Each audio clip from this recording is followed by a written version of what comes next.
What's up investors, आज की video में आपका स्वागत है। दोस्तों 2025 के अभी 50 दिन भी नहीं हुए हैं और इन 50 दिनों में गोल्ड का प्राइस 11.66% तक बढ़ चुका है। The RBI reportedly bought 72.6 metric tons of gold. This was in the calendar year 2024. Obviously, other than jewellery and other forms of electronic uses, the main use for gold these days is as an asset. There's something quite interesting going on with those assets around the world. Gold prices have been making headlines. And if you've been keeping an eye on the market, you know why. On Tuesday, gold surged to an all-time high of $2,930 per ounce, with prices in India today soaring past 87,000 per 10 grams. फरवरी 2024 में gold का price 64,000 के आसपास था and cut to Feb 2025 ये prices 88,000 से भी ऊपर जा चुके हैं। तो 2024 गोल्ड में इन्वेस्ट करने वालों के लिए बेस्ट ईयर रहा है और यहाँ पर इसने 23% एनुअल रिटर्न दिया है। लेकिन अगर हम सेम टाइम में निफ्टी 50 के चार्ट को देखें तो पिछले एक साल में निफ्टी 50 ने करीब 4% एनुअल रिटर्न ही दे पाया है। और ये बहुत ही इंपॉर्टेंट फैक्ट को इंडिकेट करता है कि जब मार्केट अच्छा परफॉर्म करते हैं तो गोल्ड के रिटर्न उतने ज्यादा नहीं होते हैं और जब गोल्ड अच्छा परफॉर्म करता है तो मार्केट की परफॉर्मेंस उतनी अच्छी नहीं होती। एक रिपोर्ट की माने तो गोल्ड ने American and Indian stock market से पिछले 25 सालों में ज्यादा रिटर्न जनरेट किए हैं। 2005 से 2024 तक गोल्ड ने निफ्टी 50 को 6 बार आउट परफॉर्म किया है, जिसमें 2008 का फाइनेंशियल क्राइसिस है, इसके अलावा अगस्त 21 का क्रैश है जो कि ब्लैक मंडे था, और फिर इसके बाद मार्च 2020 में स्टॉक मार्केट क्रैश हुआ था कोविड-19 की वजह से। तो global economic conditions and investors के बिहेवियर की वजह से गोल्ड और स्टॉक मार्केट की परफॉर्मेंस ऑफन इनवर्सली रिलेटेड होती है। जैसे 3 जनरल केसेस हैं। पहला है सेफ हेवन डिमांड। जब स्टॉक मार्केट लगातार गिर रहा हो और इकोनॉमिक अनसर्टेनिटी हो तो लोग गोल्ड को खरीदने लगते हैं क्योंकि ये एक सेफ हेवन माना जाता है, सेफ इन्वेस्टमेंट माना जाता है और इसी वजह से गोल्ड के प्राइसेस लगातार बढ़ते रहते हैं। दूसरा है अपॉर्चुनिटी कॉस्ट। जब स्टॉक मार्केट अच्छा परफॉर्म करता है तो लोग अपने गोल्ड को बेचकर स्टॉक मार्केट में इक्विटीज में इन्वेस्ट करने लगते हैं क्योंकि वहां गोल्ड के मुकाबले ज्यादा रिटर्न जनरेट करने की पॉसिबिलिटी होती है। और तीसरा है inflation and high interest rates. High interest rates and strong stock market performance से गोल्ड के प्राइसेस गिरने लगते हैं, वहीं पर लो interest rates and high inflation की वजह से गोल्ड के दाम बढ़ने लगते हैं। और जैसा कि हमने अब तक इस साल 2025 में देखा है कि मार्केट में कई सारी अनसर्टेनिटीज हैं और एक्सपर्ट्स का ऐसा मानना है और ऐसा अनुमान लगाया जा रहा है कि 2025 स्टॉक मार्केट के लिए काफी चैलेंजिंग ईयर हो सकता है। इसीलिए इस साल भी गोल्ड एंड सिल्वर काफी अच्छा परफॉर्म कर सकते हैं और कई एक्सपर्ट्स मानते हैं कि गोल्ड जल्द ही 90,000 पर 10 ग्राम तक जा सकता है। ग्लोबल अनसर्टेनिटी, FIIs का एग्जिट, ट्रम्प की ट्रेड पॉलिसीज एंड इंडिया का recent stock market crash Indian investor को अपनी स्ट्रेटेजी को दोबारा सोचने पर मजबूर कर रहा है और इस वजह से गोल्ड की डिमांड इस समय बढ़ी हुई है। अब सवाल ये है कि जब गोल्ड के प्राइसेस इतने बढ़ चुके हैं तो क्या हमें इस समय गोल्ड में इन्वेस्ट करना चाहिए? अगर हमें गोल्ड में इन्वेस्ट करना चाहिए तो हमें कैसे गोल्ड में इन्वेस्ट करना चाहिए? हमें फिजिकल गोल्ड खरीदना चाहिए, डिजिटल गोल्ड खरीदना चाहिए या फिर गोल्ड ETF में इन्वेस्ट करना चाहिए? इस वीडियो में हम सारी चीजों पर डिटेल में बात करने वाले हैं और इसके अलावा आपके साथ में टॉप 5 बेस्ट गोल्ड ETF भी शेयर करने वाला हूं ताकि आपको इन्वेस्टमेंट डिसीजन लेने में हेल्प हो सके। तो चलिए आज का वीडियो शुरू करते हैं, लेकिन वीडियो शुरू करने से पहले आपसे एक छोटी सी रिक्वेस्ट रहेगी कि इस वीडियो को अभी से लाइक कर दीजिए और अगर चैनल पर पहली बार आए हैं तो चैनल को सब्सक्राइब कर लीजिए एंड बेल आइकन प्रेस कीजिए ताकि आने वाले वीडियोस के अपडेट आपसे मिस ना हो, क्योंकि इसी तरह के इन्फॉर्मेटिव वीडियोस आपको इस चैनल पर मिलते रहेंगे। गोल्ड को सदियों से एक सेफ हेवन इन्वेस्टमेंट माना जाता है और जब ग्लोबली इकोनॉमिक अनसर्टेनिटीज होती हैं या फिर इन्फ्लेशन बढ़ने का डर होता है तो ऐसे में गोल्ड को एक बहुत अच्छा हेज माना जाता है। हेजिंग का मतलब होता है कि इन्वेस्टमेंट की रिस्क को कम करना। ये एक रिस्क मैनेजमेंट स्ट्रेटेजी है जिससे हम बाजार की अनसर्टेनिटी से होने वाले नुकसान को कम कर सकते हैं। इस साल सोने में तेजी के 5 मुख्य कारण हैं। पहला है ट्रम्प के अमेरिका का प्रेसिडेंट बनने से geopolitical tension and trade war की संभावना बढ़ गई है। इस चीज पर हम आगे बात करेंगे। दूसरा, दुनिया की बड़ी सेंट्रल बैंक्स अपने इंटरेस्ट रेट्स को कम कर रही हैं, जैसे कि बैंक ऑफ इंग्लैंड ने हाल ही में अपने इंटरेस्ट रेट्स को कम किया है और यूएस और बाकी मार्केट्स भी अपने इंटरेस्ट रेट्स को कम करते हैं। अगर यूएस फेड अपने इंटरेस्ट रेट्स को कम करते हैं तो उससे मार्केट में लिक्विडिटी बढ़ेगी और डॉलर वीक होगा, जो आगे चलकर गोल्ड प्राइसेस को और भी ऊपर ले जा सकता है। दुनिया की major central banks reserve diversify करने के लिए गोल्ड खरीद रहे हैं, जो बुलियन मार्केट को और सपोर्ट दे रहा है। चौथा, इन्फ्लेशन बढ़ने से भी गोल्ड के प्राइसेस को और सपोर्ट मिल रहा है। पांचवा, शेयर बाजार में जो वोलेटिलिटी बढ़ी हुई है, इससे लोग गोल्ड ETF में ज्यादा से ज्यादा इन्वेस्ट कर रहे हैं और इन कारणों से गोल्ड के प्राइसेस लगातार बढ़ते जा रहे हैं।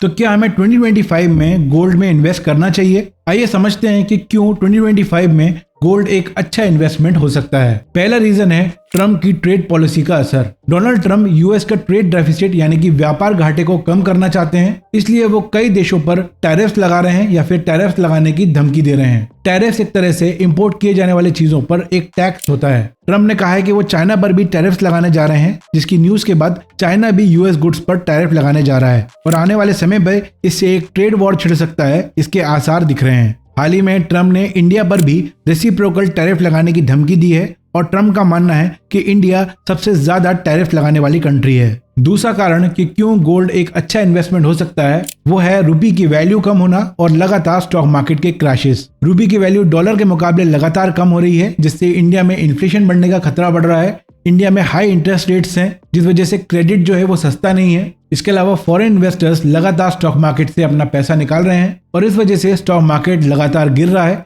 और ऐसे केस में गोल्ड एक अच्छा हेज हो सकता है। तीसरा कारण है कि इकोनॉमिक स्लो डाउन में गोल्ड एक स्ट्रॉन्ग परफॉर्मर होता है। इकोनॉमिक डाउन टर्न्स में ऐसा देखा गया है कि हिस्टोरिकली गोल्ड ने अच्छा परफॉर्म किया है। अगर 2025 में ग्लोबल अनसर्टेनिटीज होती हैं, इन्फ्लेशन बढ़ता है, तो इससे गोल्ड के प्राइसेस और भी ऊपर जा सकते हैं। अब सवाल यह है कि हमें जब गोल्ड में इन्वेस्ट करना चाहते हैं तो हमें गोल्ड में किस तरीके से इन्वेस्ट करना चाहिए। तो इंडिया में 3 तरीके हैं जिससे हम गोल्ड में इन्वेस्ट कर सकते हैं। चलिए उनको एक एक करके देखते हैं। तो पहला तरीका है फिजिकल गोल्ड। इसमें हम ज्वेलरी, कॉइन्स या फिर बार्स को खरीदते हैं, लेकिन यहाँ पर हमें कई तरह के कंसर्न्स होते हैं, जैसे कि यहाँ पर प्यूरिटी का कंसर्न होता है। इसके अलावा यहाँ पर हमें मेकिंग चार्जेस लगते हैं और तीसरा यहाँ पर स्टोरेज के इश्यूज होते हैं और जब हम इनको लॉकर में स्टोर करते हैं तो उसके चार्जेस भी यहाँ पर ऐड हो जाते हैं। गोल्ड में इन्वेस्ट करने का दूसरा ऑप्शन है डिजिटल गोल्ड या फिर गोल्ड बॉन्ड्स। इंडिया में गोल्ड में इन्वेस्ट करने का सॉवरेन गोल्ड बॉन्ड एक बहुत ही अच्छा ऑप्शन था, लेकिन आरबीआई ने हाल ही में अनाउंस किया है कि वो सॉवरेन गोल्ड बॉन्ड को जल्द ही डिसकंटिन्यू करने वाली है। अब इसके पीछे क्या कारण है वो सरकार ही बता सकती है,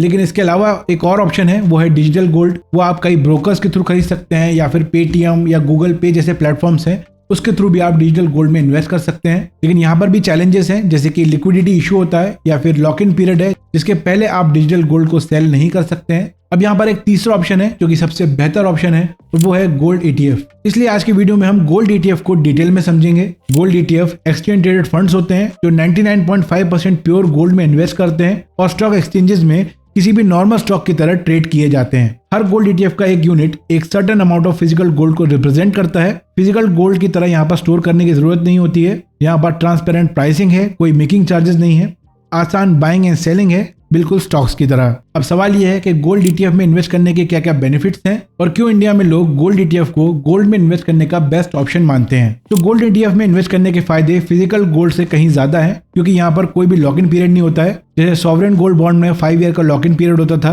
पर गोल्ड ईटीएफ को कभी भी आप स्टॉक एक्सचेंजेस में खरीद सकते हैं और बेच सकते हैं। दूसरा, यहाँ पर स्ट्रॉन्ग पास्ट रिटर्न्स रहे। गोल्ड ईटीएफ ने पिछले 5 सालों में कंसिस्टेंटली 12 से 15% CAGR रिटर्न्स दिए हैं। इस पर हम आगे चलकर बात करेंगे। तीसरा है फ्लेक्सिबिलिटी एंड यूटिलिटी। आप यहाँ पर इंस्टेंटली गोल्ड ईटीएफ को बाय और सेल कर सकते हैं। यहाँ पर कोई भी ज्वेलर या बैंक की जरूरत नहीं होती है। और चौथा बेनिफिट है लोअर टैक्सेस। 3 साल के बाद आपको केवल 20% long term capital gains tax लगता है, वो भी इंडेक्सेशन के साथ। कोई भी जीएसटी, कोई भी मेकिंग चार्जेस या टीडीएस यहाँ पर नहीं लगता है। अब सवाल उठता है कि कौन सी ईटीएफ में हमें इन्वेस्ट करना चाहिए। तो 2025 के लिए मैं आपके साथ इंडिया के टॉप 5 गोल्ड ईटीएफ शेयर कर देता हूँ। तो यहाँ पर मैंने 1 year returns, 5 year returns, tracking error and expense ratio को एनालाइज करने के बाद टॉप 5 ईटीएफ को शॉर्टलिस्ट किया है। तो टॉप 5 ईटीएफ इन इंडिया में हमारे जो 5 फंड्स हैं वो है आईसीआईसीआई प्रूडेंशियल गोल्ड ईटीएफ, जिसका एसेट अंडर मैनेजमेंट है 5693 करोड़ का। उसके बाद एक कोटक गोल्ड ईटीएफ, जिसका एसेट अंडर मैनेजमेंट है 6654 करोड़ का। फिर है निपॉन इंडिया ईटीएफ गोल्ड 20, जिसका AUM है 16,975 करोड़। फिर है SBI गोल्ड ईटीएफ, जिसका AUM है 6,575 करोड़। एंड फिर है एक्सिस गोल्ड, जिसका AUM है 1,303 करोड़ का। तो निपॉन इंडिया ईटीएफ गोल्ड 20 का जो AUM है वो यहाँ पर हाईएस्ट है 16,975 करोड़ का। एंड एक्सिस गोल्ड यहाँ पर सबसे छोटा फंड है। अगर हम इसके पास्ट रिटर्न्स के बारे में बात करें तो हमारे पास यहाँ पर 1 ईयर रिटर्न्स हैं एंड 5 ईयर CAGR है। और अगर आप देखेंगे तो सारे ही फंड्स के जो रिटर्न्स हैं वो लगभग आसपास हैं।